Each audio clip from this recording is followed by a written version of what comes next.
maybe if we have time, we can come back to the reasons that might be occurring. There's a lot of discussion amongst the medical dissidents about why that pattern exists and what it implies. But yes, clearly cancers are one of the failure modes of the body, and this highly novel technology clearly had that as a risk, even if we didn't know what mechanism it would happen by. But yes, let's say you're a soccer player and you've been injected with this stuff, and a bolus of it has hit your heart and caused a bunch of your cells to be destroyed by your own immune system, by cytotoxic T cells and natural killer cells. Well, now you've got a wound.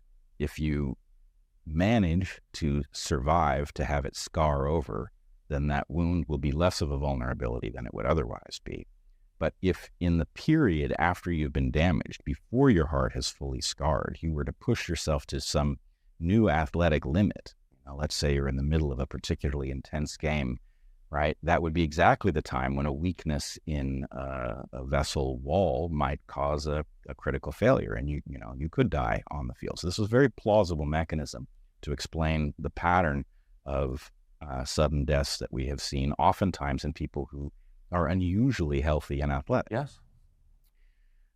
So to go back to the original story, pharma had a potentially tremendously lucrative property that it couldn't bring to market because a safety test would have revealed this unsolvable problem at its heart.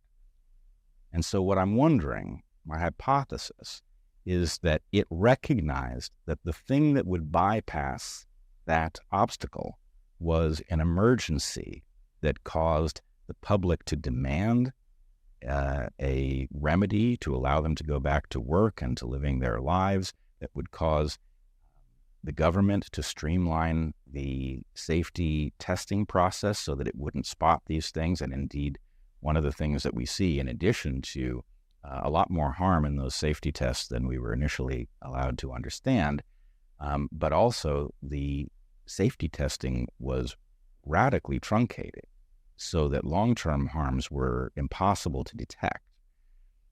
So the hypothesis in question is pharma used an emergency to bypass an obstacle to bring an incredibly lucrative technology to normalize it in the public, in the regulatory apparatus, to sneak it by the things that would ordinarily prevent a dangerous technology like this one from being widely deployed. So I think that sounds entirely plausible. In fact, likely. In fact, very likely. But the downside for pharma, and of course for the rest of us, is that if you roll out a harmful product evading the conventional safety screens, you're going to hurt a lot of people. And then what? So just first part of the question, what do you think we're going to see in terms of a death toll and injury toll from this vaccine, so-called? A lot has gone into preventing us from answering that question.